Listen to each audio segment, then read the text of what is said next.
Sir screen पे बता भैया, we are live.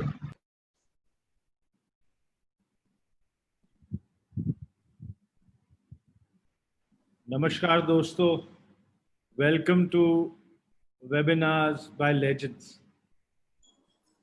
Today is a historical event for all of us at Safe Shop, क्योंकि आज जब हमारा ये वेबिनार चल रहा है, बुधवार वेबिनार जो हमने लास्ट वेडनेसडे को अनाउंस किया था, बड़े संयोग की बात है कि इसी समय जब हम आपसे सब लोग रूबरू हो रहे हैं और आपसे बातचीत करेंगे, इसी समय भव्य राम मंदिर का शिलान्यास भी हो रहा है और इसके फाउंडेशन स्टोन की पहली ईंट रखी जा रही है। ये हमारे देश में और हमारे कल्चर के लिए, हमारे लोगों के लिए एक बहुत बड़ा हिस्टोरिकल इवेंट है कि आज हिस्ट्री क्रिएट हो रही है। सेफ शॉप वेबिनार पे भी हिस्ट्री क्रिएट हो रही है और राम मंदिर के जो नया फाउंडेशन स्टोन ले हो रहा है, जिसका पूरे देश को कई सालों से इंतज़ार था, वो हमारे जीते जी इतना बड़ा कार्य हो रहा है। So I am very delighted that we are part of this history and we are watching this live historical event unfold in our own eyes, from our own eyes. आज हमारे लिए एक और हिस्टोरिकल इवेंट है कि इंदु सिन्हा जी हमें address करेंगे। इंदु सिन्हा जी is somebody who needs no introduction for the Safe Shop family. हम सब उनको अपने पिछले इवेंट आशीर्वाद में सुन चुके हैं और हम सब उनके बहुत ही बड़े फैन हैं। इंदु सिन्हा जी जो हैं हमारे लिए एक गाइडिंग लाइट हैं और शी, अगर अंग्रेजी में इंदु का मतलब देखें तो इट मीन शाइनिंग ड्रॉप, लेकिन मैं कहना चाहूँगा कि इंदु जी का मतलब शाइनिंग ड्रॉप नहीं, she is like the shining ocean, क्योंकि she is not just one drop. She has the ability to encompass everybody with her love, her energy, her affection. And for us, she's a shining ocean. And when you meet her, you feel as if all your worries and all your troubles have been lifted, because just listening to her and hearing her speak gives you so much of calm and peace. आज मैं ज़्यादा समय introduction में नहीं लूँगा क्योंकि इंदु जी हमारे साथ हैं और मैं उनको रिक्वेस्ट करूंगा कि आज के सेशन को प्लीज़ आगे लेके चलें और इस हिस्टोरिकल वेबिनार को, इस हिस्टोरिकल डे पे हम बहुत उत्सुक हैं आपको सुनने के लिए. I would like to welcome on screen Indu Sinha ji. Indu ji, welcome welcome welcome. नमस्कार रजत जी और हमारे सारे शेफ शॉप के भाईगण जो यहाँ पे बैठे हैं. और मैं शुरू करने से पहले मैं बोलूंगी सब लोग आंखें बंद कर ले. हम 3 बार ओम चैंटिंग कर लेते हैं. सब लोग आंखें बंद कर ले, हथेलियां आकाश की ओर और एक लंबी गहरी सांस ले और धीरे धीरे एक और लंबी गहरी सांस ले और सांस छोड़ते छोड़ते ओ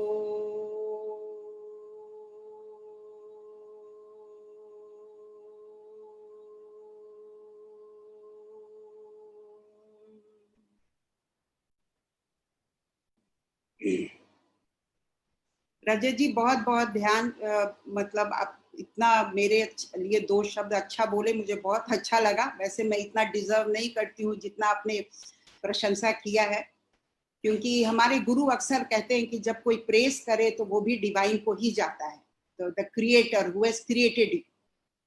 सो आपके सारे कॉम्प्लीमेंट्स को मैं बहुत नम्रता से ले रही हूँ. लेकिन उसके पहले कि मैं शुरू करूं, मैं जरूर बोलूंगी कि शेफ शॉप हमारा परिवार है और पहले भी था और बाद में भी रहेगा. और मैं पिछले बार भी आप लोगों से यही बोली थी कि यहाँ आने के बाद ऐसा लगा कि क्या एक ऑर्गेनाइजेशन का ऐसा भी विजन हो सकता है कि जो भारतवर्ष को कहां से कहां पहुंचाने का कल्पना कर रहा है। और इस महामारी के समय जब सारा विश्व, सारा लोग, हम लोग दो चीजों से जूझ रहे, एक तो महामारी और दूसरा अर्थव्यवस्था, और दोनों चीज पे आप लोग का ध्यान आकर्षित हुआ है, इसके लिए मैं बहुत बहुत आभारी हूँ। कि एक तरफ की भाई महामारी वो तो चल रहा है, जहां वैक्सीनेशन ही नहीं है, कोई उसका इलाज नहीं है, कुछ भी नहीं है।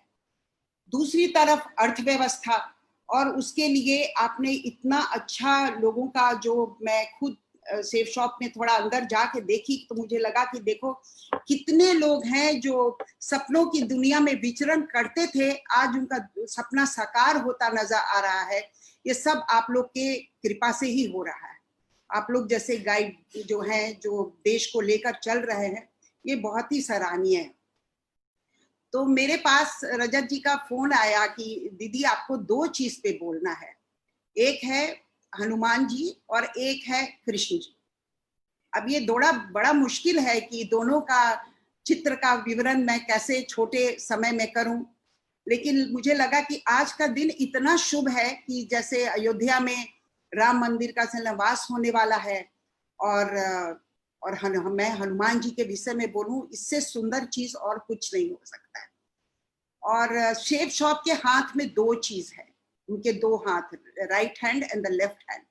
एक में सेफ शॉप हनुमान चालीसा लेकर घूम रहा है, talking and speaking Hanuman Chalisa, और एक में भगवत गीता लेकर घूम रहा है। तो एक में त्रेता युग और दूसरे में द्वापर युग। इससे सुंदर मिश्रण कुछ नहीं हो सकता है कि आपने दो युग को इकट्ठे आज लाकर इस प्लेटफॉर्म पर रखे हैं।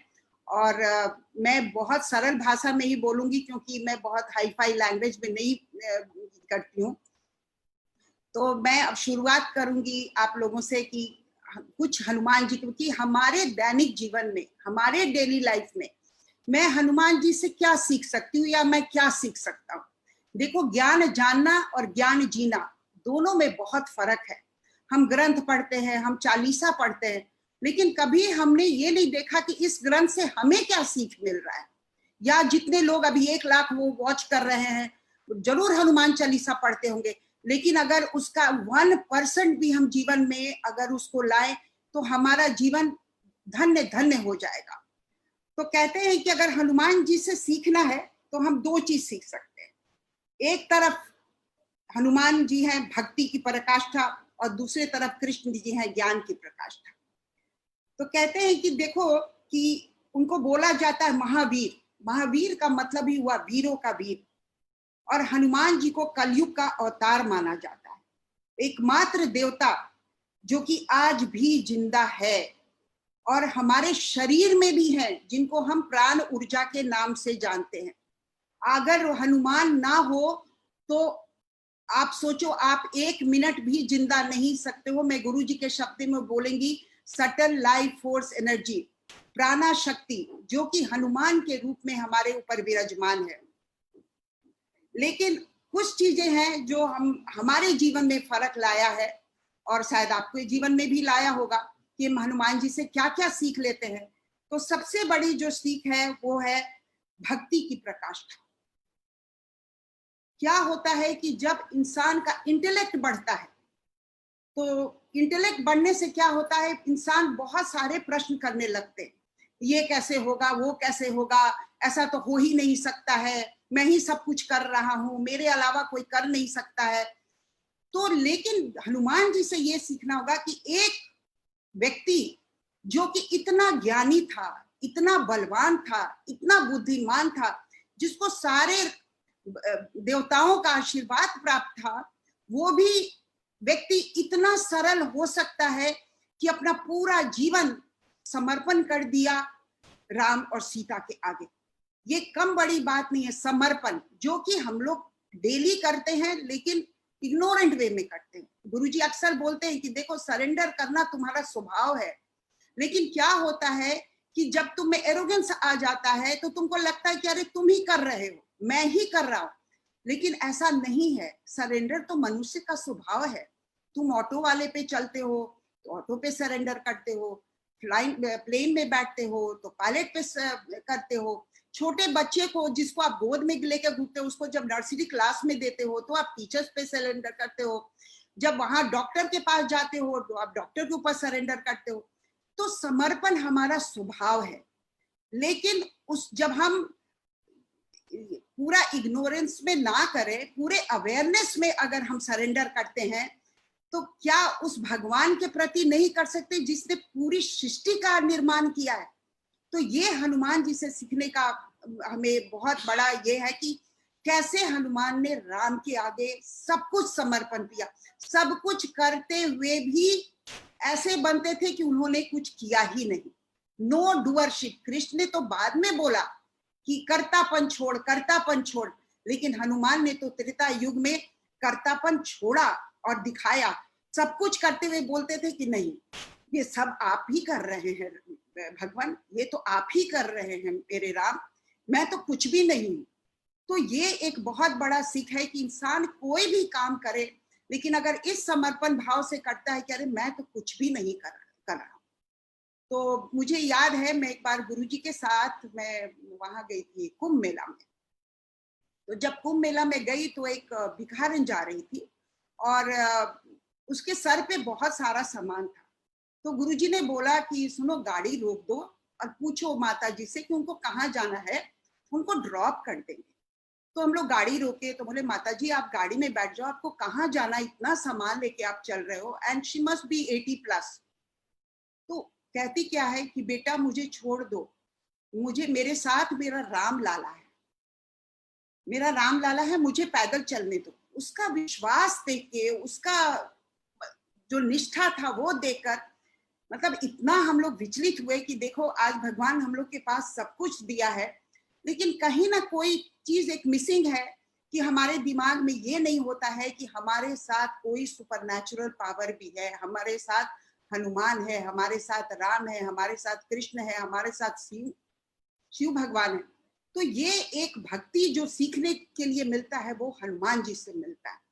दूसरा चीज जो हम सीखते हैं वो है यस माइंड।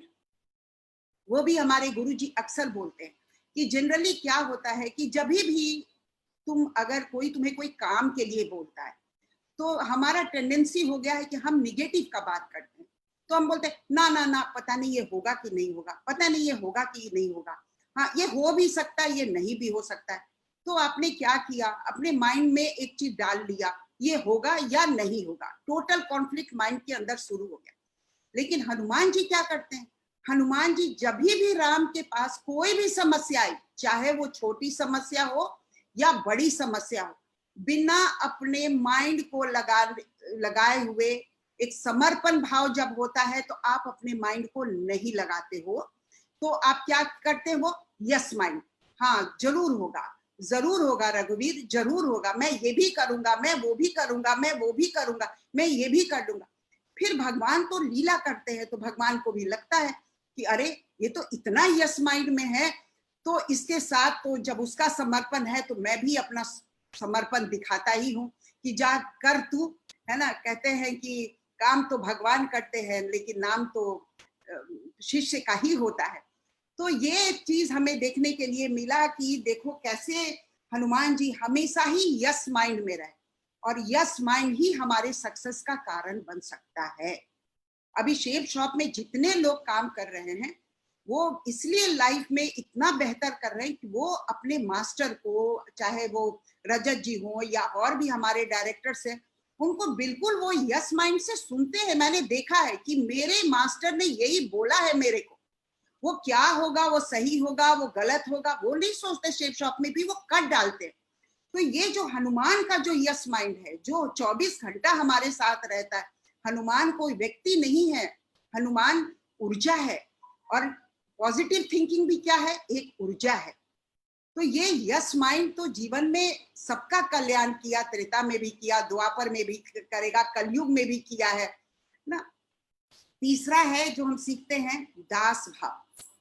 दास भाव, जब आप दास भाव में रहते हो, दास मतलब serving, I am serving someone, है ना। तो जब आप सर्विंग करते हो वहां पे आप अपने बल बुद्धि किसी का दिखावा नहीं करते, पूरी तरह से समर्पण कर देते हो। और ये दास भाव भी बहुत सुंदर भाव है, जहां पे ये लगे कि अरे मैं तो कुछ भी नहीं कर रहा, मैं तो सर्व करने आया हूं। फॉर एग्जाम्पल ले लो पॉलिटिशियन, हमारे नरेंद्र मोदी जी हमेशा बोलते रहते हैं मैं तो आपका सेवक हूं। कितना सुंदर सेंटेंस है, मैं तो आपका सेवक हूं, है ना। जैसे हम लोग गुरुजी के सेवक हैं और गुरुजी भगवान है, तो वो भी बोलते अरे हम भी तुम्हारा सेवा करने के लिए तैयार है। यानी कि भक्त भी भगवान का सेवक है और भगवान भी भक्त का सेवक है। तो ये जो सेवा भाव जो होता है, जो अपना दास भाव जो होता है, ये भी अगर हर इंसान में हो, वो जरूर हनुमान बन सकता है। उसको उसके लिए कोई ग्रंथ की जरूरत नहीं है। फिर है मर्यादा का पालन।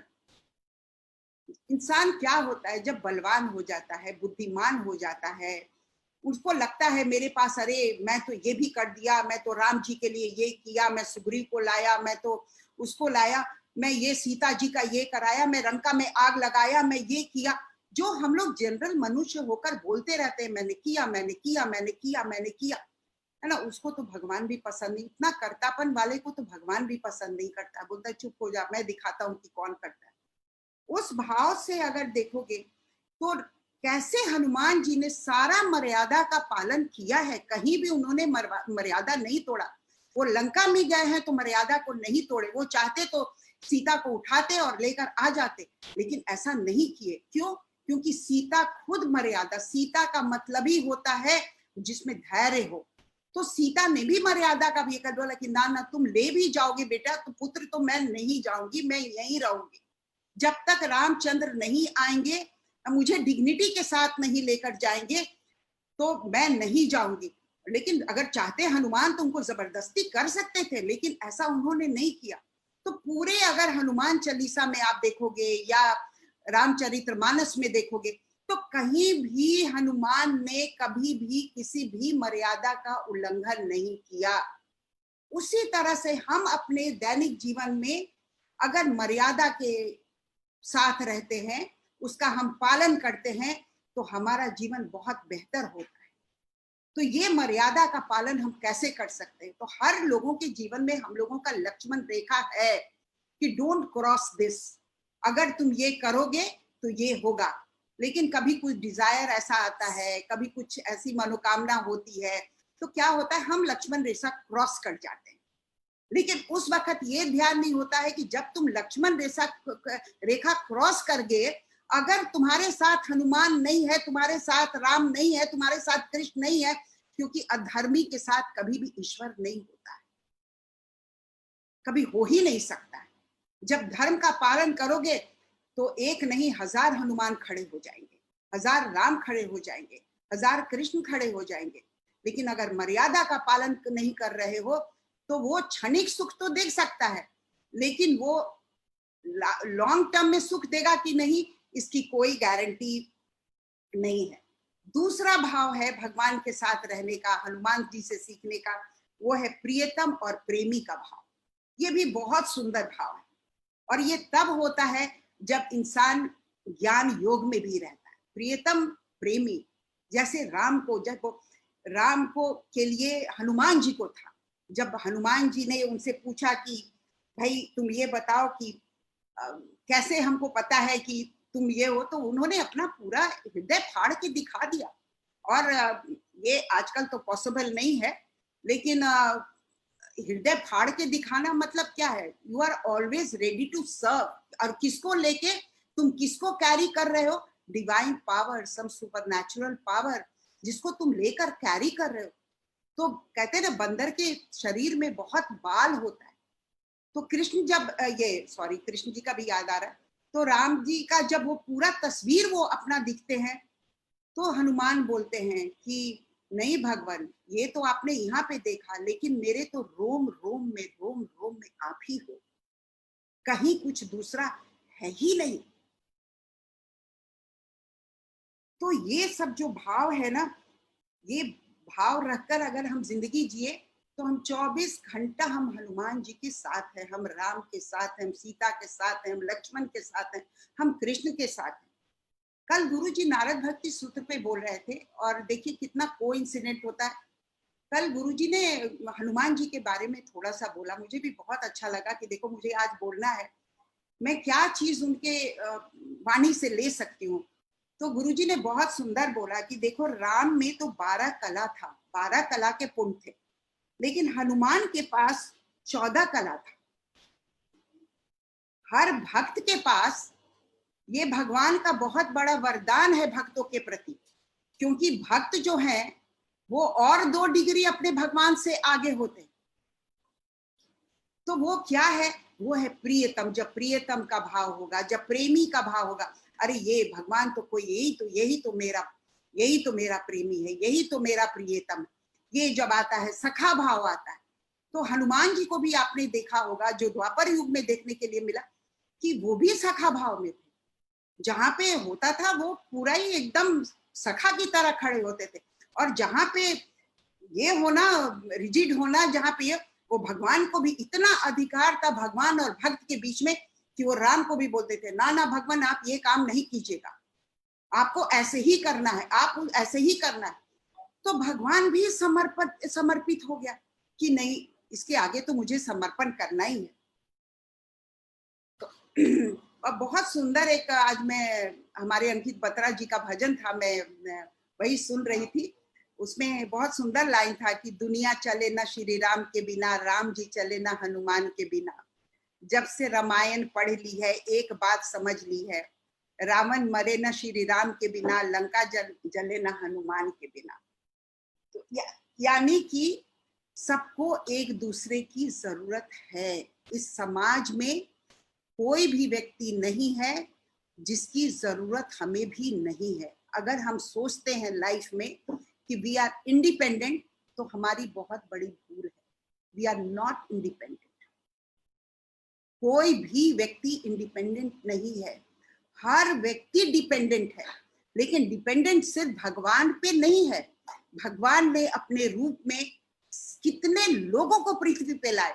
प्रकृति फूल लेकर आए, पेड़ लेकर आए, पानी लेकर आए, दूध वाला आया, कॉबलर आया, कितने लोग, कभी धोबी बन के आया, कभी ऑटो बन के आया, कभी डॉक्टर बन के आया, कोई माँ बन के आया, कोई टीचर बन के आया।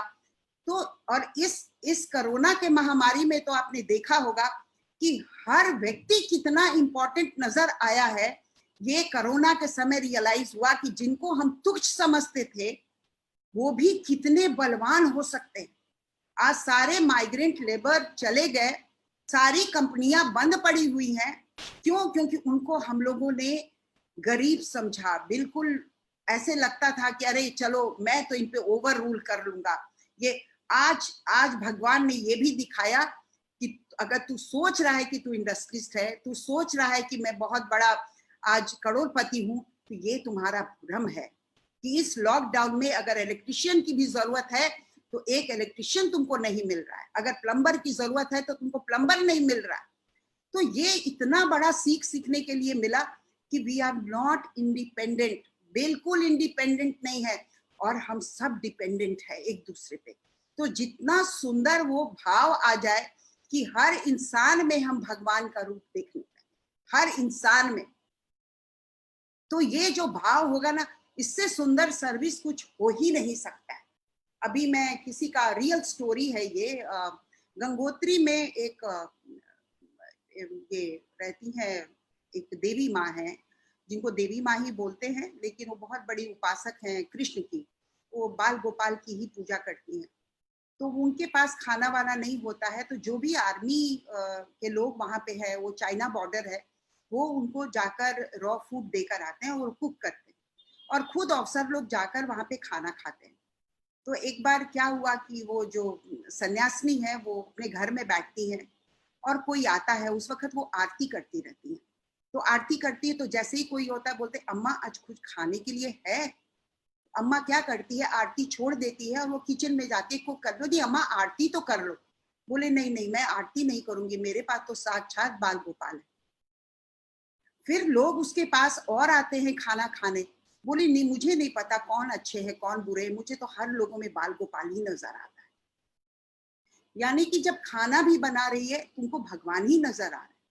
उसी तरह से इस कोरोना के महामारी में भी हम लोगों का इतना अंदर शिफ्ट आया है कि देखो हर व्यक्ति कितना, हर भगवान के रूप में हमारे सामने पहले भी आता था, अभी भी आता है और बाद में भी आएगा। पता नहीं किस भेष में नारायण मिल जाए, तो किस भेष में नारायण मिल जाए तो आप नारायण को कैसे सर्व करोगे? तो नारायण को हम ऐसे सर्व करेंगे कि मेरे आगे जो भी व्यक्ति आ रहा है उसको यही सोचेंगे कि हम राम को सर्व कर रहे हैं और मैं ही हनुमान हूं। ये हमें सेवा का मौका मिला है।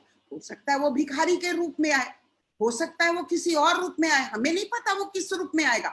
पहले भी वैदिक काल में आपने देखा होगा कि शिव भगवान कितना परीक्षा लिए हैं लोगों का। कभी भिखारी बन के आए, कभी कुछ बन के आए, कभी राक्षस बन के आए, कभी कुछ बन के आए, क्योंकि असल रूप में आएंगे ना तो असल रूप में तो सब लोग वर्शिप करते हैं ना। आपको पता चल जाए ये आदमी मंत्री है तो आप तो जरूर उनको सर्विस दोगे, लेकिन आपके दरवाजे पे कोई और आ जाए जो कि मंत्री नहीं है, आप हम लोगों का पूरा जो हम लोगों का बिहेवियर है वो चेंज हो जाता है। तो ये जो भाव लाना है अंदर से हनुमान का और कृष्ण का, ये एक दिन का ग्रंथ नहीं हो सकता, ये हमारे जीवन का ग्रंथ बनना चाहिए। तो ये हनुमान का हमारा सबसे बड़ा सीख है और मुझे लगता है कि आप लोगों को अच्छा लगा होगा। तो अब मैं द्वापर युग की तरफ बढ़ूंगी। और जब राम, आपको पता ही है कि विष्णु के कई अवतार थे, तो विष्णु ही राम है, राम ही कृष्ण है ना। भगवान के कहते हैं कि हरि के हजारों हाथ, उसी तरह से भगवान के भी कई मुखड़े, कई लीले है ना। और इस पृथ्वी पे आते हैं, कितना लीला करके जाते हैं और हर काल में आते हैं। तो हमें ये लगता है कि ना ना ये तो भगवान नहीं है, क्योंकि भगवान का एक कल्पना है कि वो तीर धनुष लेकर आएगा या वो चंदन लगा के आएगा या कोई वो सांप लपेट के आएगा। लेकिन भगवान जब आते हैं धरती पे तो वो लीला ही करते हैं, वो कोई ऐसा रूप धारण करके नहीं आता। ऑर्डिनरी पर्सन बन के आते हैं, ऑर्डिनरी। कोई शंकराचार्य बन के आएगा, कोई श्री रविशंकर बन के आएंगे, ऑर्डिनरी। अब आपकी नजर कैसी है उस पर डिपेंड करता है कि आप किस रूप में देख रहे हो। जैसे हमारे गुरु हैं, तो मैं तो भगवान नहीं देखी हूँ, लेकिन मैं उनको भगवान ही समझती हूँ, मैं उनको भगवान समझती हूँ। और अगर आप लोग भी जुड़ेंगे तो आप भी भगवान ही देखेंगे। भगवान का मतलब क्या है? भगवान, जिसमें भूमि की तरह सहनशीलता हो, जिसमें गगन की तरह विशालता हो, वायु की तरह सूक्ष्म हो, जो नीर की तरह हो, जैसा जगह डालोगे वैसा नीर शेप ले लेता है, पानी लेता है, जो अग्नि की तरह हो, सारे कुरीतियों को जला के भस्म कर देता है, भगवान। अगर एक व्यक्ति में ये सब गुण देखने के लिए मिलता है, वो व्यक्ति भगवान कहलाने के काबिल हो जाता है। वो कोई भी हो सकता है, वो आप भी हो सकते हो। आपके भी वर्कर मैंने सुना है जो लोग सेब शॉप में हैं, वो उनको मैं बोलते हुए सुनी, नहीं वो रजत जी हमारे ये डायरेक्टर, हमारे वो तो भगवान है, हमें ऐसे गाइड करते। भगवान ही है, क्योंकि उन्होंने आपने उनको रोजी रोटी दिया है, उनके परिवार को संभाल रहे। और उतना ही नहीं कर रहे हैं, सबसे सुंदर कर रहे हैं कि व्यापार अपने तरफ है और अध्यात्म अपने तरफ है। आप लोग इतना एफर्ट करके उनको कोर्स में लेकर आए, है ना। तो कोर्स कोई ऐसा कोई ये नहीं था, ये बिजनेस नहीं है। एक इंसान के जीवन में अध्यात्म आ जाए, इससे सुंदर क्या हो सकता है? जीवन तो दो ही चीज से बना है ना। एक तो है सांसारिक दुनिया और एक है आध्यात्मिक दुनिया। और आप तो दोनों दुनिया को लाके उन लोगों को दे दिए। वो तो कभी सोच नहीं सकते थे कि उनके जीवन में प्राणायाम और ध्यान का महत्व हो सकता है, और वो आपने करके दिखा दिया अध्यात्म का महत्व। और वो भी ऐसे टाइम में जबकि हमारा गुरु शरीर में है। ये भी भाग्य का बात है। ये सोचने की बात है कि कब अब हिस्ट्री याद करेगा आज से 100 साल बाद, 200 साल बाद, कि ऐसे भी महान आत्मा आए थे जिनके मात्र सुदर्शन क्रिया करने से 10 मिनट 15 मिनट पूरा आत्मा, पूरा चेतना, पूरा सोच, पूरा ये बुद्धि अहंकार सब में शिफ्ट आ जाता है। और वो आप लोग कर रहे हो, इंसान को दोनों चीज दे रहे हो। अगर आप रोजी रोटी दे दिए ना और अध्यात्म में नहीं लाए तो आपका भी जीवन अधूरा है। कहते हैं हर माँ बाप चाहता है कि मेरा बेटा इंजीनियर बने, डॉक्टर बने, लेकिन कोई माँ बाप ये नहीं चाहता है कि मेरा बच्चा एक अच्छा इंसान बने। लेकिन सेफ शॉप वो काम कर रहा है। आप ताली भी बजा सकते हो बीच बीच में, मुझे बहुत अच्छा लगेगा। हाँ, कि देखो कि आप एक तरफ रोजगार और एक तरफ अध्यात्म, कि आपका बच्चा एक अच्छा इंसान बने, चाहे वो 10,000 कमाए या 15,000 कमाए, उससे कोई फर्क नहीं पड़ता है।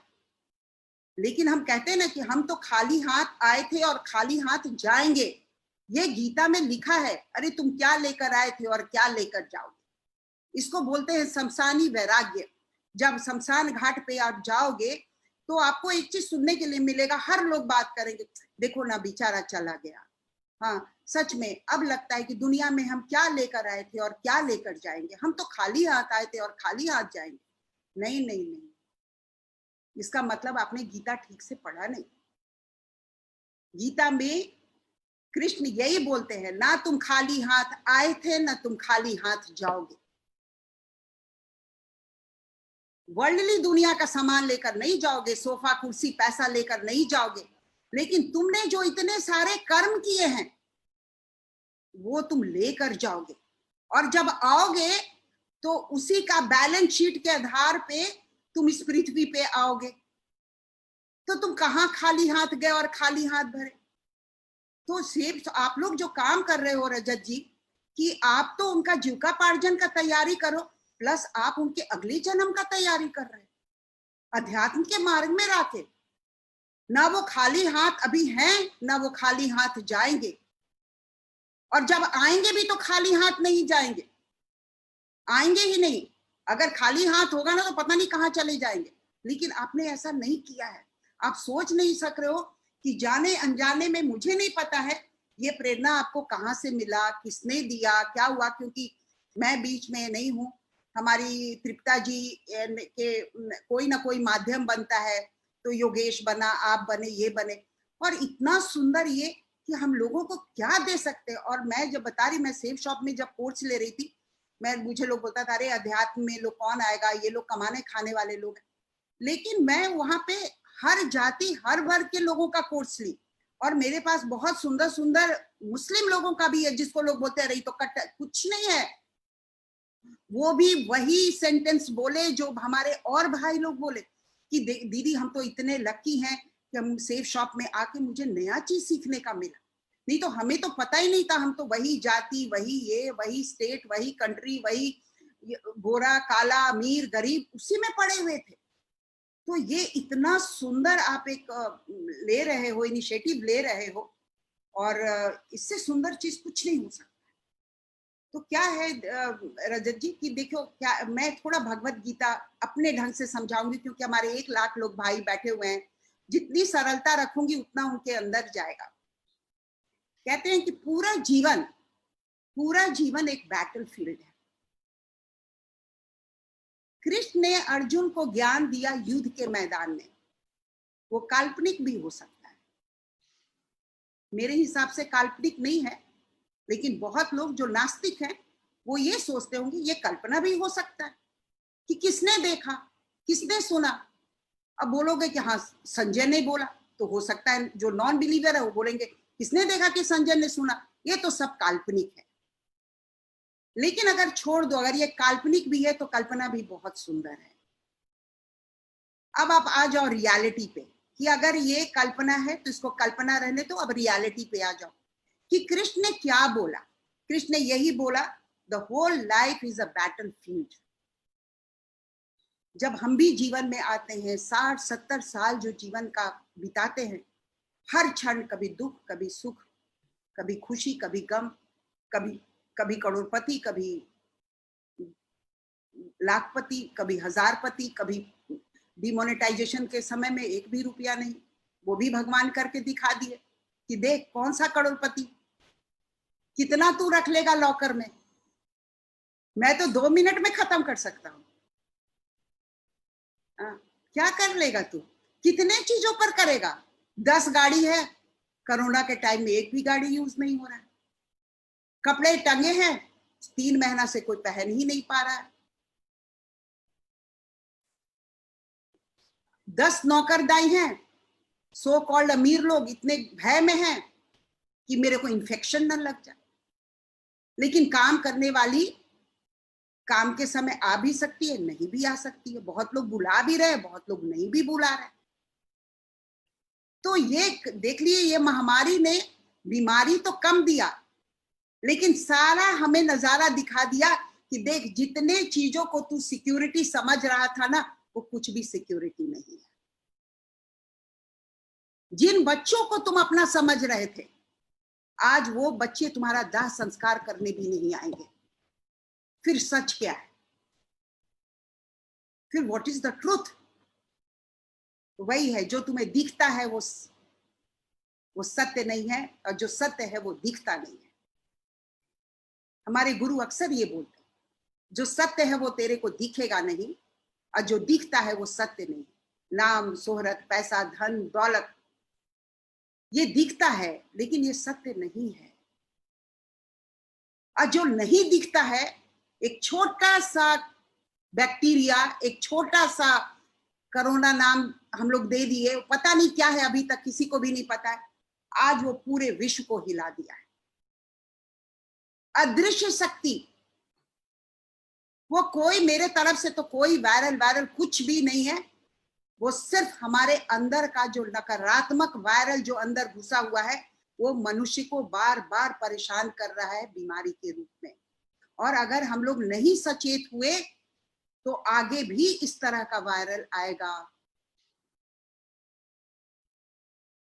सही कह रहे हैं ना? एग्री? तो then whole life is a battlefield. तो ज्ञान की सबसे ज्यादा जरूरत कहां पड़ती? जब जीवन एक सीधी रेखा पे चल रही है तो ज्ञान की जरूरत नहीं है। But life is not a linear. जीवन एक सीधी रेखा नहीं है, वो कहीं भी मोड़ ले लेती है। उस समय किसकी जरूरत पड़ती है? जब वो सीधी रेखा पे नहीं जा रही है, जितना हमने कल्पना किया, जितना हमने योजना बनाया, वो तो चल ही नहीं रहा है, तो हम क्या करेंगे? फिर उस समय हमें एक मेंटोर की जरूरत पड़ती है, हमें एक गाइड की जरूरत पड़ती है। और द्वापर युग में भी यही हुआ। जब अर्जुन इतना विचलित थे, इतने कॉन्फ्लिक्ट में थे, तो कृष्ण क्या बोलते हैं? अर्जुन, रथ को बीच में लेकर चलते हैं। बीच में लाने का मतलब क्या हुआ? बीच में लाने का मतलब होता है when you are focused, when you are centred. जब लाइफ में आप सेंटर्ड होते हो, फोकस्ड होते हो, तभी आप लाइफ का डिसीजन ले सकते हो। जब तक आप फोकस्ड और सेंटर्ड नहीं हो, आप कोई डिसीजन नहीं ले सकते। फिर आप क्या करोगे उस परिस्थिति पे? अगर फोकस्ड और सेंटर्ड नहीं हो तो किसी विपरीत परिस्थिति में आप एक्ट नहीं करोगे, आप रिएक्ट करोगे। राइट? अब इस रिएक्शन से अपने को बचाने के लिए कि भैया हमें एक्शन करना है, हमें रिएक्शन नहीं करना है। रिएक्ट करके तो हम अपनी पूरी जिंदगी देख लिए क्या होता है। अब हमें एक्शन करना है, तो एक्शन करने के लिए ही हमें गुरु की जरूरत होती है, हमें ईश्वर की जरूरत होती है, हमें गाइड की जरूरत होती है, हमें मेंटोर की जरूरत होती है। उस द्वापर युग में अर्जुन को कृष्ण मिले एज अ मेंटोर। और ऐसी बात नहीं है, मिले तो थे दुर्योधन को भी, लेकिन अभी से नाउ चॉइस जो है, हमेशा भगवान चॉइस देता है, तुमको क्या चाहिए। इस तरफ भी जा सकते हो, उस तरफ भी जा सकते हो। तो भगवान ने क्या किया? बहुत सुंदर चीज हमें दिया, और वो दिया हमारा इंटेलेक्ट, जो कि मनुष्य छुड़ाकर किसी को दिया ही नहीं है। ये हमारा बर्थ राइट, हमें मनुष्य होने के नाते ये हमें गिफ्ट मिला, इंटेलेक्ट। ये हमें चॉइस करना है कि what is right and what is wrong. लेकिन दुर्योधन और धृतराष्ट्र दोनों को का विवेक मर चुका था। कहते हैं ना, जब काल मनुष्य पे छाता है तब विवेक मर जाता है। लेकिन उस समय काल की घड़ी ऐसी थी कि धृतराष्ट्र के आंख में पट्टी, he was not a blind, लेकिन ऐसा ब्लाइंड तो हम लोग रोज होते, अपने दैनिक जीवन में भी होते हैं, ब्लाइंड हो जाते हैं। एक डिजायर आया वो पूरा नहीं आया, पूरा नहीं हुआ, फिर एक कलर डिजायर आया, फिर अंधे हो जाते हैं, फिर कुछ होने लगता है, फिर किसी को सताते हैं, किसी का चोरी करते हैं, कुछ करते हैं, फिर ब्लाइंड हो जाते हैं। तो लाइफ में कितने बार हम लोग धृतराष्ट्र बनते हैं। तभी कृष्ण जाकर पूछते हैं, दुर्योधन तेरे को क्या चाहिए, बता क्या चाहिए, तेरे को सेना चाहिए या मैं चाहिए, कृष्ण चाहिए, गुरु चाहिए? बोलते नहीं, मुझे तो सेना ही चाहिए। और अर्जुन से पूछा गया, पांडव से पूछा गया, बोले नहीं, मुझे तो सखा चाहिए और मुझे गुरु चाहिए। क्योंकि उनको पता था कि अगर भगवान तुम्हारे साथ है तो तुम कोई भी नैया पार कर लोगे, लेकिन अगर भगवान तुम्हारे साथ नहीं है ना, तो तुमको ऐसा लगेगा कि हम पार कर रहे हैं, लेकिन हो सकता है बीच मझधार में भी आपकी नैया डूब जाए। और ये बर्निंग एग्जाम्पल है हमारे महाभारत का। और इसीलिए ऐसा नहीं कि दुर्योधन में नहीं शक्ति था, कर्ण में नहीं था, ऐसा नहीं था। वो भी योद्धा थे, वो भी बलवान थे, वो भी उसी कुल खानदान के थे, लेकिन चॉइस गलत हो गया। और चॉइस क्यों गलत हुआ? क्योंकि इंटेलेक्ट पे पर्दा पड़ गया। तो ये जो लाइफ, जो बैटलफील्ड है, उस वक्त जब गुरु जब आते हैं तो हर गुरु आके क्या कहता है? गीता बोलता है। गीता का मतलब क्या हुआ? ज्ञानवान। वही गीता होता है जिसको तुम गा सकते हो। चालीसा का मतलब होता है जो अपनी आप गुरु और इष्ट देव की प्रशंसा करते हो, वो चालीसा हो जाता है। तब भगवान किसी न किसी गुरु और भगवान के रूप में किसी न किसी को पृथ्वी पे भेजते हैं और फिर वो हमें बात बताते हैं। वो डिपेंड करता है कि आपका चॉइस क्या है, आप कितना लेते हो उस चीज को। अब देखो, भगवत गीता में 701 वर्जन्स हैं। अब सारे चीज पे तो मैं नहीं बोल सकती, लेकिन मेरे जीवन में जो फर्क पड़ा है, मुझे लगता है कि क्योंकि हम भी आप ही की तरह है, एक नॉर्मल जिंदगी जीते हैं, तो लगता है जो मुझे इम्पैक्ट किया है वो आप पर भी इम्पैक्ट करेगा। तो फर्स्ट लेसन जो हमने लिया भगवत गीता से, जो मुझे बहुत अच्छा लगा, कि हमारे जीवन के 7 अस्तित्व हैं। वो है हमारा body, mind, intellect, memory, ego और सेल्फ। क्या क्या है? Body, breath, mind, memory, intellect, ego और सेल्फ। ये हमारे 7 अस्तित्व हमारे भगवत गीता में भी उसका जिक्र है। और ये गुरु जी ने भी जिक्र किया कि हमारा जो एग्जिस्टेंस है इस पृथ्वी पे, ये 7 चीज लेकर ही है। अब क्या है, अभी शरीर छोड़ देते हैं हम, वो तो सामने सबका दिख ही रहा है। अब आ जाओ जो अदृश्य है, जो दिखता नहीं है, वो है हमारा माइंड, वो है हमारा इंटेलेक्ट। अब माइंड क्या है? माइंड कुछ भी नहीं है, ये भी एक एनर्जी है। इंटेलेक्ट भी कुछ नहीं है, ये भी एनर्जी है। ब्रेथ भी एनर्जी है। गाड़ी कितना भी एक्सपेंसिव ले लो, चाहे मर्सिडीज ले लो, कोई भी ले लो, लेकिन उसमें पेट्रोल तो डालना ही पड़ेगा। बिना पेट्रोल का तो नहीं चलेगा। ड्राइवर भी की जरूरत तो पड़ेगी। तो जीवन की गाड़ी भी डिपेंड करता है कि उस गाड़ी का ड्राइवर कैसा है। ये बहुत बड़ी बात है कि आप अपने जीवन को कैसे ड्राइव कर रहे हो। तो आपका मन, अब मन क्या है ये देखो, कहते हैं मन की जीत जीत है, मन की हार हार। यही मन आपका दुश्मन भी है और यही मन आपका मित्र भी है। लेकिन इसके विचित्र टेंडेंसी सब है, इसको आप कंट्रोल नहीं कर सकते हो, क्योंकि भगवान ने इसका कुछ बनाया है नियम कानून, और वो अपने नियम से ही चलता है। लेकिन साथ में भगवान ने बहुत सुंदर चल दिया कि माइंड के साथ मैं तुम्हें इंटेलेक्ट भी दे रहा हूं। अब डिपेंड करता है कि मनुष्य कितना इंटेलेक्ट का उपयोग कर रहा है। अब देखो माइंड की क्या क्या टेंडेंसीज है, ये देख लो, वो आप लोग भी महसूस करते हो। माइंड का पहला टेंडेंसी है कि जब भी वो क्या करता है, वो क्लिंग करता है। और क्लिंग कहाँ करेगा? वो पास्ट की तरफ करेगा और नहीं तो फ्यूचर की तरफ करेगा। भूत में जाएगा और नहीं तो भविष्य में जाएगा। अब भूत में, अब कृष्ण बोलते हैं न भूतो न भविष्य, there is no past and there is no future Arjun. कुछ है ही नहीं इस क्षण मेरा, इस वर्तमान क्षण मेरा, न भूतो न भविष्य। लेकिन माइंड क्या कर रहा है, भूत में लेकर जा रहा है और नहीं तो भविष्य में लेकर जा रहा है।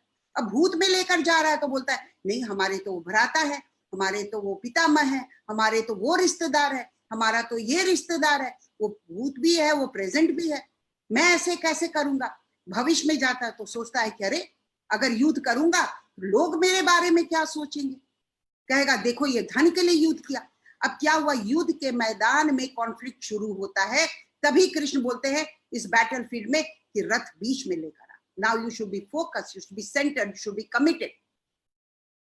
अब मैं जब बोलूंगा जो चीज बोलूंगा तेरे को समझ में आएगा, लेकिन जब तक रथ बीच में नहीं आएगा तेरे को कुछ समझ में नहीं आने वाला है। फिर कहते हैं कृष्ण कि देख अर्जुन ये मन क्या है, इसी में लव हेट है, कभी प्रेम कभी घृणा, इरैशनल माइंड, कभी कुछ सोचता है कभी कुछ सोचता है, नॉट स्टेबल। वो तो स्टेबल तो है ही नहीं, जो चीज उसको मना करो कि मत करो वही मन करेगा। अभी आपको बोले कि बंदर को कोई याद नहीं करेगा तो आपको बंदर ही याद आएगा। आपको मैं बोलूंगी नहीं शराब पीना बहुत खराब है मत पीना, वाइफ 10 बार बोली मत पीना बहुत खराब चीज है बहुत खराब, क्या होगा, शाम होते आपको वही पीने का मन करेगा। क्योंकि ये माइंड बहुत बड़ा धोखेबाज है, क्योंकि मेमोरी ने बोला अरे बड़ा मजा आया था तुम पिए थे ना, इंटेलेक्ट बोल रहा है मत पियो ना, माइंड बोला है पी लेना। अब ये तीनों के बीच में क्लैश शुरू हो जाता है, करना है या नहीं करना है।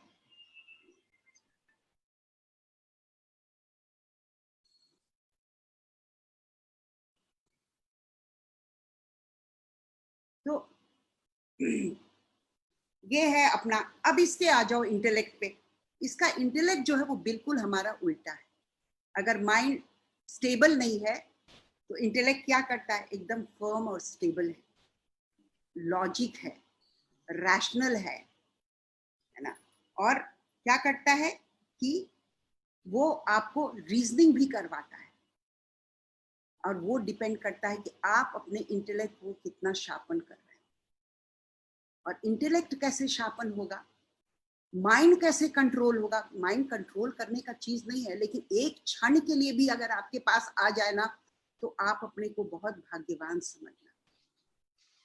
इसीलिए आप कोई भी महाभारत देख लो, आप रामायण देख लो, हर गुरु युद्ध से पहले, युद्ध के बाद और बचपन से, चाहे वो कृष्ण हो या राम हो या दशरथ हो या सीता हो, एक ही ज्ञान सबको मिला और वो है मेडिटेशन।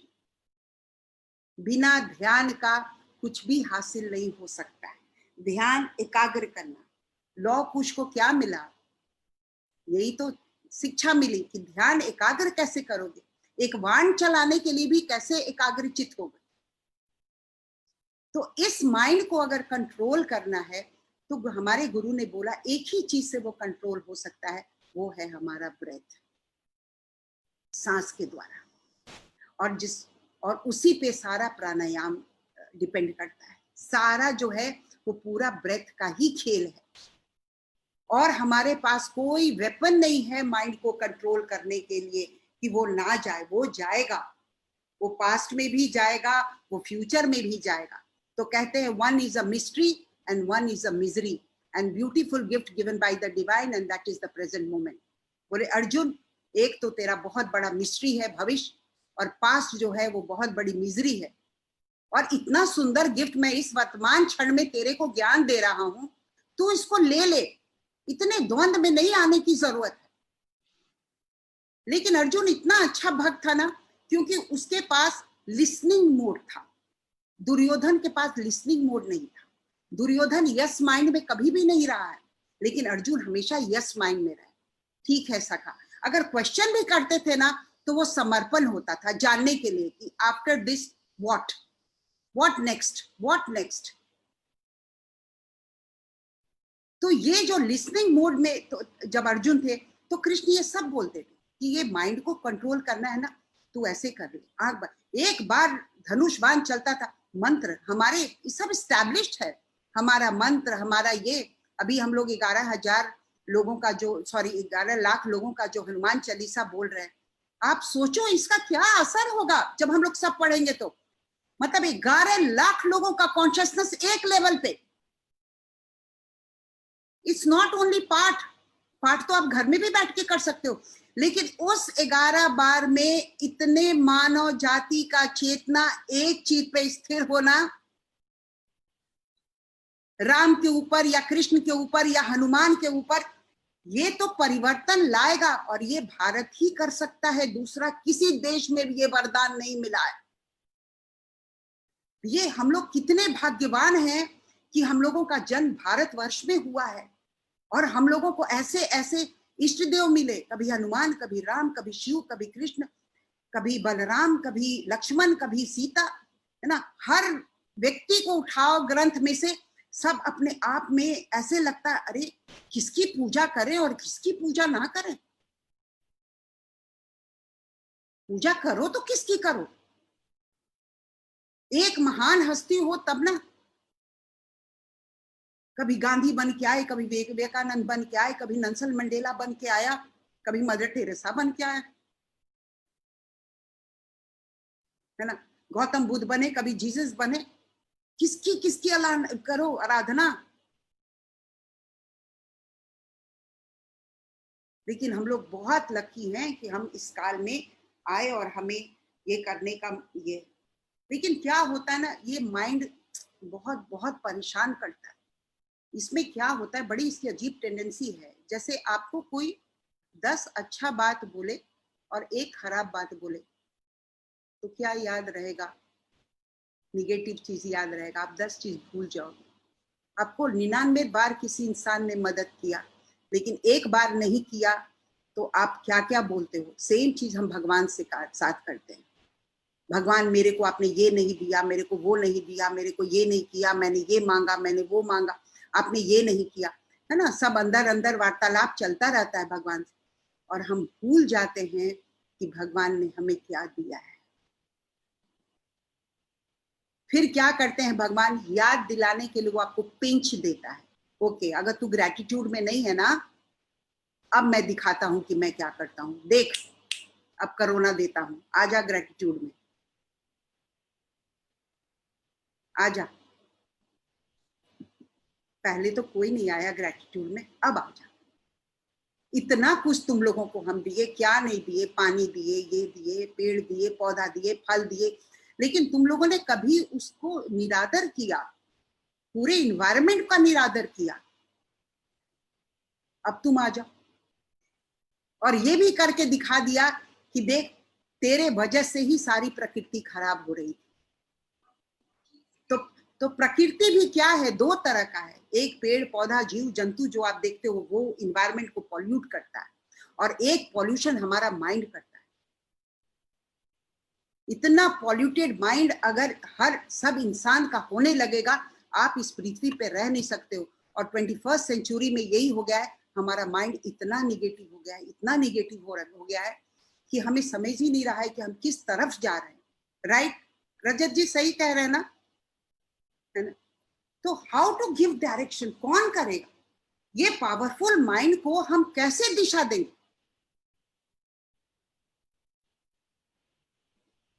तो ये दिशा देने के लिए क्या है, आपने जीवन में आजमाया होगा कि ये कितना पावरफुल है। जो आप इसमें फीड करोगे वही आपका जीवन का आउटपुट होगा। अभी आप इतने देर से अपने लैपटॉप पे लगे हुए थे, ये कंप्यूटर तो अभी बना है लैपटॉप, लेकिन भगवान ने तो इतना सुंदर लैपटॉप बना के दिया जिसका कभी आप ग्रेटिट्यूड में हम आए ही नहीं। कितना सुंदर है ये माइंड, जो आप फीड करोगे वो ही आपका जीवन होगा। जो अगर सकारात्मक डालोगे तो सकारात्मक निकलेगा, और नकारात्मक डालोगे तो नकारात्मक निकलेगा।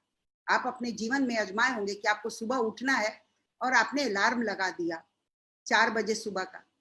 कितने लोगों ने महसूस किया है कि अलार्म बजने से पहले ही नींद टूट गया?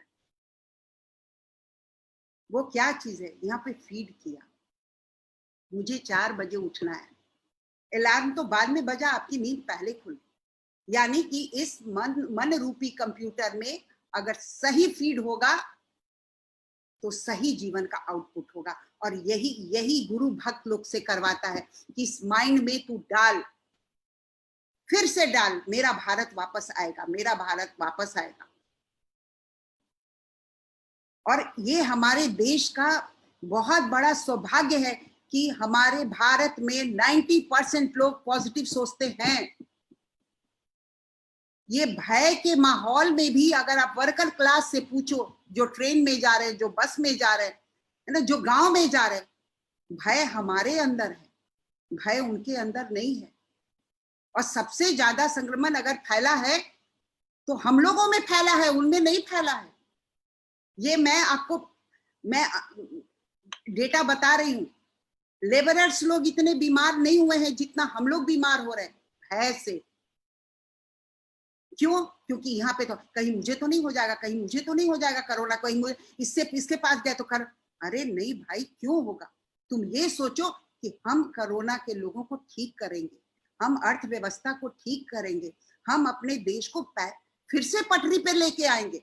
शेप शॉप लेकर आएगा। अरे पहले 10 लाख को रोजगार दिया, 20 लाख को दिया, अब एक संकल्प लेंगे कि हम 1 करोड़ लोगों को रोजगार देंगे। हाँ? वो कितना कमाएंगे नहीं कमाएंगे ये नहीं पता है, लेकिन वो डिप्रेशन में नहीं जाएंगे, ये मुझे 100% ये, वो नहीं जाएंगे डिप्रेशन में। क्योंकि जो भारत अभी सोच रहा है ऑनलाइन ऑनलाइन, वो ऑलरेडी आप वही काम कर रहे हो। आज 10 साल 15 साल से वही काम आप कर रहे हो। तो बहुत सुंदर एक ये जीवन मिला है, और इसको हम कैसे कृष्ण के और राम के और हनुमान के इस पे लेकर चले, ये हमारे हाथ में है। दूसरा चीज जो मैं सीखी रजत जी अपने इसमें भगवत गीता से, वो है कंटेंटमेंट, संतोष। अगर जीवन में संतोष नहीं है, मैं पहले भी बोली, then there is no gratitude. और दिल मांगे मोर, यही हमें कॉमा फुल स्टॉप लगाना है कि हमारी आवश्यकता, नीड क्या है और हमारी ग्रीड क्या है। आज भगवान हमें नीड से परेशान नहीं कर रहा है, हमारे ग्रीड से परेशान कर रहा है। धृतराष्ट्र और दुर्योधन को कोई कमी नहीं था, लेकिन उनका ग्रीड, उनका असंतोष महाभारत करवा दिया। दिल मांगे मोर, मैं ये भी ले लूं, मैं वो भी ले लूं, यहां तक कि वो 5 गांव भी देने के लिए तैयार नहीं हुए। कृष्ण तो इतना नेगोशिएट किए, दे दो दे दो, ये भी दे दो, अच्छा चलो 5 गांव ही दे दो, वो भी देने के लिए तैयार नहीं। और दिए भी तो क्या, खांडवन। लेकिन देखो, जब भगवान सहारा होता है तो एक नर्क भी स्वर्ग बन सकता है, लेकिन अगर भगवान नहीं है तो स्वर्ग भी नर्क बन सकता है। ये ईश्वर की कृपा है, ये कृष्ण की लीला है। तो ये जो संतोष है, ये जीवन में भी कैसे आएगा? जब जीवन में अध्यात्म आएगा। हम ये नहीं बोल रहे हैं कि एक लाखपति को करोड़पति नहीं बनना चाहिए, जरूर बनना चाहिए। हमारे भी गुरुजी से एक बार इंटरव्यू में किसी ने बोला कि गुरुजी, सारे गुरु बोलते हैं कि पैसा नहीं कमाओ, पैसा नहीं कमाओ, आप बोलते हो पैसा कमाओ। तो गुरुजी ने बोला, हाँ मैं बोलता तो हूँ पैसा कमाओ, लेकिन खुद के लिए मत कमाओ, दूसरों के लिए कमाओ। तुम्हारे कमाई से अगर 10 परिवार चल रहा है तो जरूर करोड़पति और लाखपति बनो। लेकिन अगर तुम्हारा पैसा तुमको काम आ रहा है तो सदुपयोग नहीं होगा, दुरुपयोग होगा। और पैसे का, धन का हमेशा दुरुपयोग हुआ है। जो दुर्योधन के टाइम में हुआ, जो धृतराष्ट्र ने किया, वो दुरुपयोग ही तो था। जो सपनी मामा करते थे, दुरुपयोग ही तो था। तो ये ग्रंथ से तो हम कितना कितना कुछ सीख सकते हैं। संतोष कि भगवान तुमने जो दिया है वो बहुत दिया है। और ये तब होगा जब आप सेंसिटिव होगे, संवेदनशील होगे। संवेदनशील कब होगे? जब आध्यात्मिक होगे, जब आप सुबह पूजा करने जाओगे में होगा, आप बोलोगे, thank you God for giving me beautiful eyes.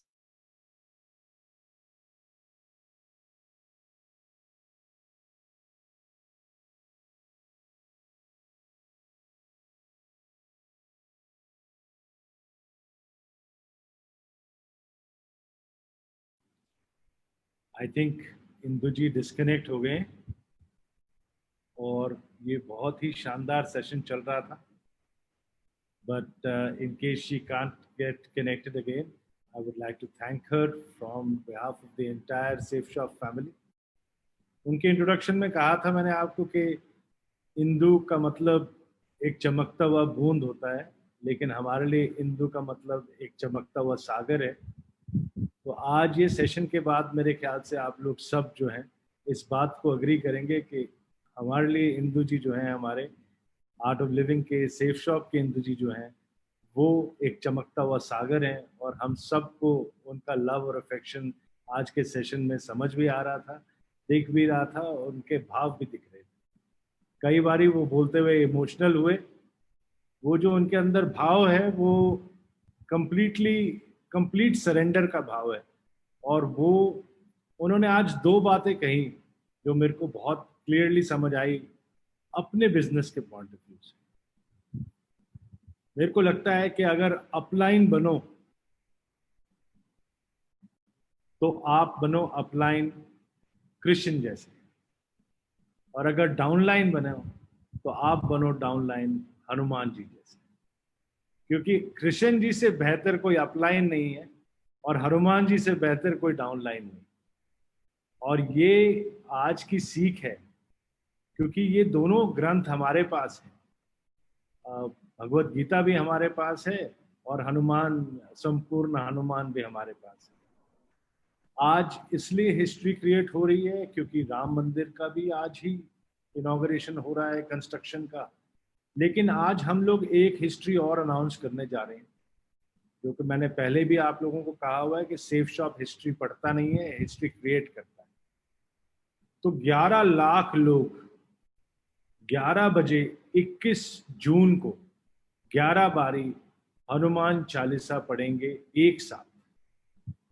इसका लिंक मैं आपको बहुत जल्द आपके टीम्स को भेजूंगा, जिसके अंदर आप लोग रजिस्टर करेंगे और आर्ट ऑफ लिविंग, वैदिक संस्थान और हम लोग मिल के हिंदुस्तान के हर कोने में 11 लाख लोग 11 बजे 21 जून को इस इवेंट को एक वर्ल्ड वाइड सक्सेस बनाएंगे और पूरे दुनिया में इसकी पॉजिटिव एनर्जी को फैला के हनुमान जी से प्रे करेंगे कि हम सब की रक्षा करो।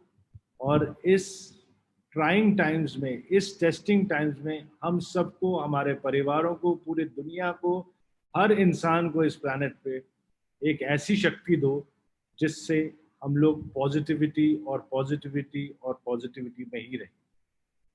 अब मैं इस संकल्प को आगे बढ़ाने के लिए सबसे पहले इनवाइट करूंगा सिद्धार्थ जी को, ताकि वो इस संकल्प को जो हम सब मिल के ले रहे हैं दोहराएं, और इसके बाद इस पैनल में जितने भी लोग हैं सब लोग एक एक करके इस संकल्प को दोहराएंगे। तो मैं सबसे पहले इनवाइट करूंगा सिद्धार्थ जी को। आप सभी को मेरा नमस्कार। मैं सिद्धार्थ सहगल संकल्प लेता हूं कि 21 जून सुबह 11 बजे अपने सेफ शॉप के साथियों के साथ 11 बार श्री हनुमान चालीसा का पाठ पूरे ध्यान के साथ करूंगा। Thank you so much Siddharth ji. अब मैं रिक्वेस्ट करूंगा राजू आनंद जी को कि वो कुछ कहें हमें आज के सेशन के बारे में भी और इस संकल्प के बारे में।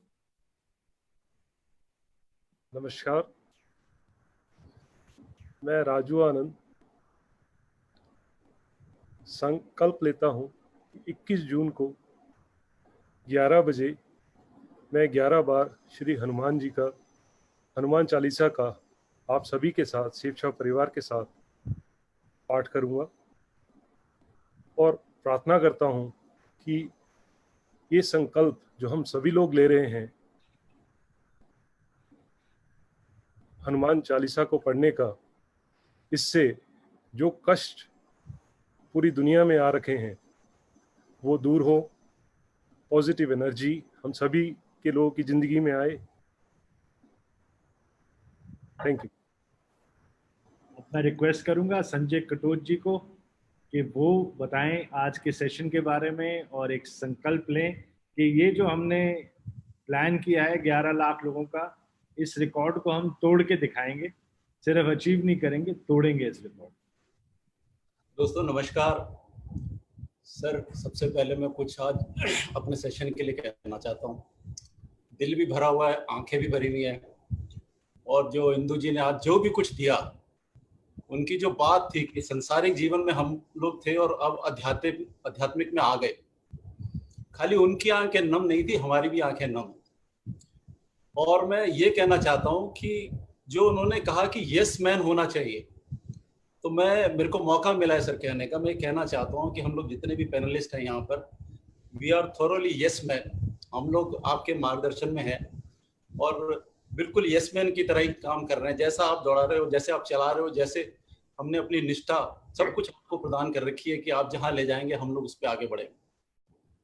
बहुत ही अद्भुत सा था। मुझे तो ऐसे लगने लगा कि इंदु जी भी एक भगवान का ही रूप है हमारे बीच में, और वो भी कहीं ना कहीं उस अंश के साथ हमारे साथ काम कर रही है।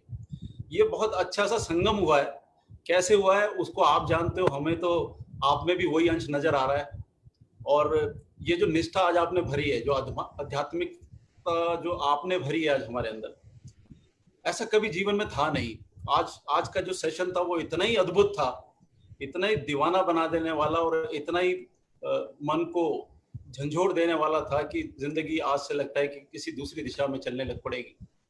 बहुत बड़ा दिन चुना है सर। 21 जून योगा डे भी होता है, और जो हमारी जो दुनिया के भगवान है वो सबसे ज्यादा ब्रॉडर लाइट आज के दिन दे रहे होते हैं। आपको पता होगा कि 21 दिन में 21 जून को सबसे बड़ा लाइटिंग डे होता है, दिन सबसे बड़ा होता है उस दिन। और उस दिन हम संकल्प लेते हैं सर, वचन देते हैं आपको, संकल्प लेते हैं कि 21 जून को हम लोग 11 लाख से भी ज्यादा लोगों के साथ में संकल्प लेंगे। 11 लाख लोगों के साथ में हम लोग हनुमान चालीसा पढ़ेंगे, और जितने भी कष्ट हम लोगों को के निवारक हम बन सकते हैं, क्योंकि मैं भी बहुत बड़ा हनुमान का भक्त हूँ। उनकी एक छोटी सी चौपाई याद है कि जय कपीसती हूँ लोक उजारो, संकट मोचक नाम तुम्हारो। तो इतने बड़े संकट मोचन का नाम हम उस दिन लेने वाले हैं। और इतनी अच्छी बात थी कि भाई सेशोपियन, तो डर किस बात का है। मैं आपकी करेज देखता हूँ, डायरेक्टर्स की देखता हूँ, हम लोग सब लोगों के बीच में काम कर रहे हैं। तो ये सर हमारा वचन है। मैं आपको अपनी तरफ से और अपने सारे सेशोपियन को और जितने भी लोग सुन रहे हैं उनको सिर्फ ये कहना चाहता हूँ कि हम लोग सब संकल्प लेते हैं। ये सबका मिशन है कि हम इस दुनिया से नेगेटिविटी को भगा के रहेंगे, और सबसे ज्यादा काम इस सेशोपियन और एओल के साथ मिलकर, और इंदु जी का भी बहुत बहुत धन्यवाद करके हम लोग फट्टे चक देंगे sir. Thank you very much. Thank you.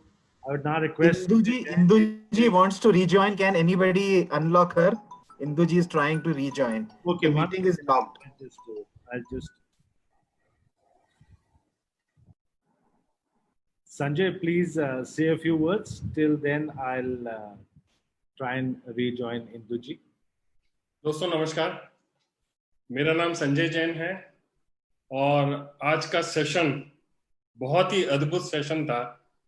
और हमारे सेफ शॉप में हमारे सारे डायरेक्टर्स कुछ अलग तरह से डिसीजन लेते हैं। हमारे पूरे ग्रुप को यदि हम देखेंगे तो अलग तरीके से लीड करके लेके जा रहे हैं, और इसी वजह से हमारी ये सेफ शॉप कंपनी पूरे मार्केट में कुछ अलग तरीके से दिखाई देती है। यहाँ के लोग, यहाँ के लीडर, इनका जो डेवलपमेंट हो रहा है वो बहुत वास्तव में बहुत बढ़िया तरीके से, बहुत उम्दा तरीके से सारा डेवलपमेंट हो रहा है। और ऐसा बहुत कम ऑर्गेनाइजेशन में होता है जहां पर अर्निंग के साथ साथ हम इतनी बढ़िया लर्निंग कर सकते हैं। और आध्यात्मिक उन्नति के लिए ये जो प्लेटफॉर्म तैयार किया है ये बहुत ही अद्भुत है। और मैं संकल्प लेता हूं कि अपनी पूरे सेफ शॉप परिवार के साथ 21 जून को ये जो अनुष्ठान है, ये जो जाप है, इसमें पूरी तरीके से तन मन धन से इसमें पार्टिसिपेट करूंगा, पूरे सेफ शॉप परिवार के साथ में, पूरी टीम के साथ में, पूरे परिवार के साथ में। Thank you very much. I'd now like to request Narsi ji to say a few words. Narsi Grewal ji. Thank you sir. दोस्तों मेरा नाम नरसी ग्रेवाल है और आज इंदु जी ने बहुत ही बढ़िया सेशन दिया हमको। रियली में बहुत डिवाइन फीलिंग आ रही है उनके सेशन को सुनने के बाद। और रजत जी ने जो मैसेज दिया लास्ट में कि हमको अगर डाउनलाइन बनना है तो हनुमान जी जैसा और अपलाइन बनना है तो श्री कृष्ण जी की तरह। बहुत ही मतलब टीचेबल बातें आज मिली इस सेशन के माध्यम से। और मैं संकल्प लेता हूं कि सारी भारतवर्ष के लिए, पूरी मानव जाति के लिए जो एक बहुत बड़ा अनुष्ठान होने जा रहा है 21 जून को 11 बजे, हम लोग 11 बार हनुमान चालीसा का पाठ करेंगे पूरे शेप्सो परिवार के साथ। Thank you very much. Thank you, Narsi ji. I'd like to request Harsh Billa ji to say a few words now. दोस्तों नमस्कार। मैं रजत जी का आज बहुत धन्यवाद करना चाहूंगा जिन्होंने कि आज इंदू जी को हमारे साथ इतनी अच्छे ज्ञान की बातें हमको सीखने को मिली। और रजत जी ने इस पूरे पाठ को जो एक समरी दी वो शब्द मैं कभी भूल नहीं पाऊंगा कि अगर आपने अपलाइन बनना है तो कृष्ण जी जैसा बनिए, और अगर आपने डाउनलाइन बनना है तो आप हनुमान जैसे बनिए। ये शब्द कभी आज के बाद कभी।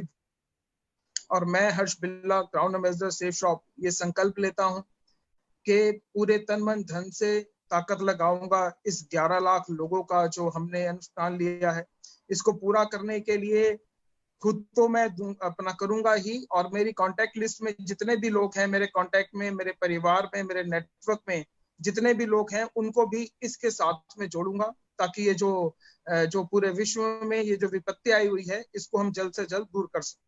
Thank you, friends. Thank you, Harsh. Thank you. I'd request Deepak to say a few words, please. Deepak, please say something.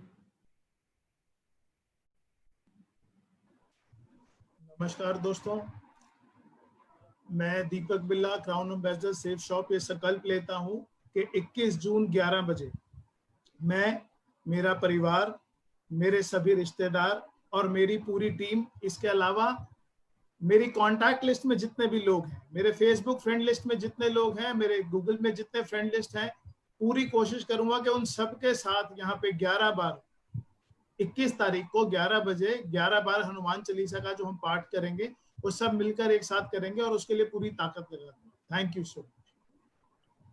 Thank you, Deepak. I'd like to invite Madhav to say a few words now. Madhav, please say a few words. Thank you sir, thank you safe shop. मैं आज के session के लिए इंदू जी को धन्यवाद देना चाहता हूं, और हमारी ग्रेट महान कंपनी सेफ शॉप को भी धन्यवाद देना चाहता हूं, जिन्होंने ऐसे आध्यात्मिक सेशन को आज ऑर्गेनाइज किया। आज के सेशन के बारे में एक लाइन बोलना चाहूँगा कि आज का सेशन ऐसा था जैसे कानों में अमृत घुल रहा था, बस सुनते जाओ सुनते जाओ सुनते जाओ, ऐसे महसूस हो रहा था। और मैं माधव सिंह संकल्प लेता हूँ 21 तारीख को सुबह 11 बजे हनुमान चालीसा का 11 बार पाठ करूंगा पूरे सेफ शॉप के 11 लाख के परिवार के साथ में। इस बात के लिए मैं संकल्प लेता हूँ। धन्यवाद। जय safe shop. Thank you Rajat sir. Thank you. Thank you, Madhav. Thank you. Thank you. Vijay Pal ji, please say a few words. सभी को मेरा नमस्कार।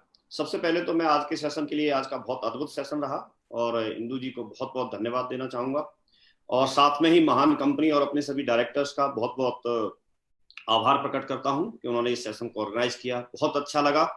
और मैं विजयपाल सिंह संकल्प लेता हूं कि मैं अपने सभी रिश्तेदारों के साथ, जो मेरी कॉन्टेक्ट लिस्ट में है, जहां तक भी मेरी पहुंच होगी, उन सबके साथ में 21 जून को 11 बजे 11 बार हनुमान चालीसा का 11 लाख लोगों के साथ में मैं पाठ करूंगा, और जहां तक मेरी अप्रोच होगी सबको मैं इसके लिए जरूर बोलूंगा।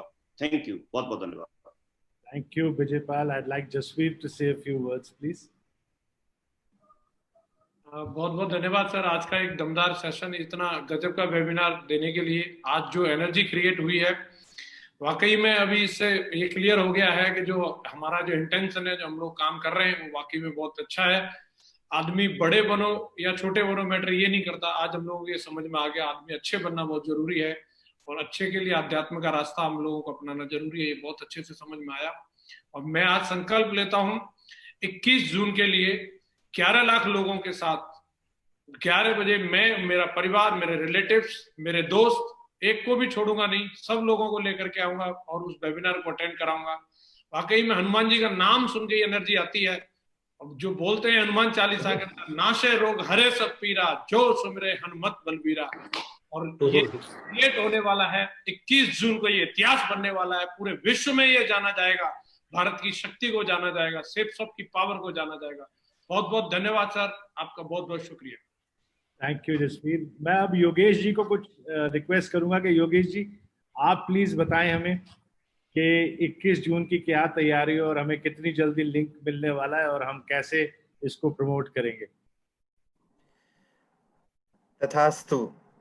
मैं संकल्प लेता हूं कि जो सब हम संकल्प ले रहे हैं वो पूरा हो। 21 जून के लिए हम लोगों से लिंक शेयर किया जाएगा, जो कि हम कोशिश करेंगे आज शाम तक सबको दे दिया जाए। उस लिंक पर हम सबको अपना गूगल फॉर्म होगा, उस सबको हम अपना नाम रजिस्टर करना होगा जिसका होगा, और फिर आपको रजिस्टर करने के बाद एक वेबकास्ट का लिंक दे दिया जाएगा जहां पे सब स्वामी लोग और एक साथ हम सब लोग मिलकर के एक साथ चैंटिंग करेंगे। तो सबसे पहला स्टेप होगा गूगल फॉर्म में रजिस्ट्रेशन करना। सेकंड स्टेप होगा उस समय आकर के हम सबको हनुमान चालीसा का पाठ करना। तो ये दोनों काम आज रजिस्ट्रेशन लिंक दे दिया जाएगा और अगले 2 या 3 दिन के अंदर हम वेबकास्ट लिंक भी दे देंगे। Thank you, Yogesh ji. Thank you so much. I'll request Sunil Manji to say a few words, please. Thank you sir. सबसे पहले तो मैं इंदु मैम को आज बहुत बहुत धन्यवाद देना चाहूंगा और सर आपको भी बहुत बहुत धन्यवाद देना चाहूंगा। इंदु मैम ने बताया कि हमारे दोनों हाथों में, एक हाथ में आध्यात्म है और दूसरे हाथ में हमारे उद्योग है। हम दोनों काम बहुत अच्छी तरह से करेंगे और ईमानदारी से करेंगे, पूरी ताकत के साथ करेंगे। एक ही बात कहूंगा, आओ हम ईश्वर से दुआ मांगे, आओ हम ईश्वर से दुआ मांगे, जिंदगी जीने की अदा मांगे। खुद के लिए तो बहुत मांगा हमने, आज सारे जग के लिए भला मांगे। Thank you sir. Thank you, Mansa. Thank you so much. And now I'd like Rajiv Chaturvedi ji to say a few words and also end today's webinar, which has been historic in every way. I would request Rajiv ji to close this event and finish by saying a few words. Thank you very much, everybody. It was a wonderful session. And now I'm handing. सभी को नमस्कार, जय गुरुदेव। आज जब इंदु जी बोल रही थी तो ऐसा लग रहा था अमृत की बरसात हो रही हो, और इस अमृत वर्षा के लिए हम उनकी बहुत बहुत आभारी हैं। उनका जो संदेश था कि सेफ शॉप केवल लोगों को रोजी रोटी नहीं दे रही है, लोगों के जीवन में आध्यात्म भी ला रही है, और केवल रोजी रोटी देने से व्यक्ति संपूर्ण नहीं होता।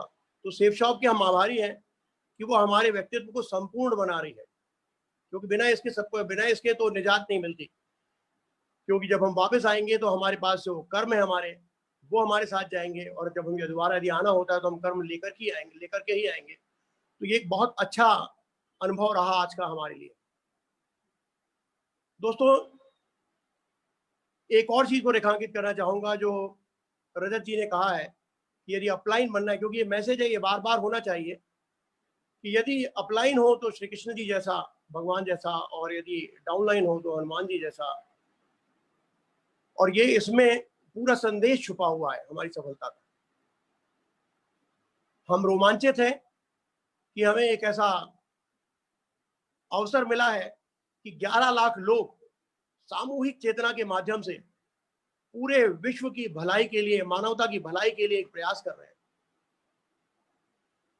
हम संकल्पित हैं कि हम इसे कामयाब बनाएंगे। हम इसे न केवल कामयाब बनाएंगे, न केवल 11 लाख लोग होंगे, हम एक नया रिकॉर्ड भी बनाएंगे। और सेफ शॉप का प्रत्येक एसोसिएट, प्रत्येक सेफ शॉपर ये संकल्प लेगा आज के बाद कि वो अपने जितने भी संपर्क के लोग हैं, उन सब लोगों को मैसेज दे कि हाँ, हम 21 जून को इसे एक ऐतिहासिक अवसर बनाने जा रहे हैं।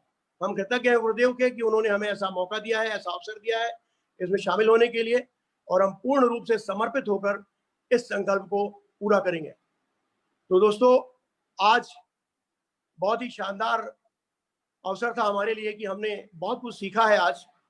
और अगली वेबिनार जो बुधवार को होगी, उसमें सुनील मान जी दोनों ग्रंथों के बारे में हमें पूरी जानकारी देंगे, क्योंकि ये ग्रंथ हमारे अब धुरी बन चुके हैं और इन ग्रंथों के माध्यम से हमें पूरी दुनिया में सकारात्मकता का संदेश लेकर के जाना है। दोस्तों बहुत बहुत धन्यवाद, नमस्कार।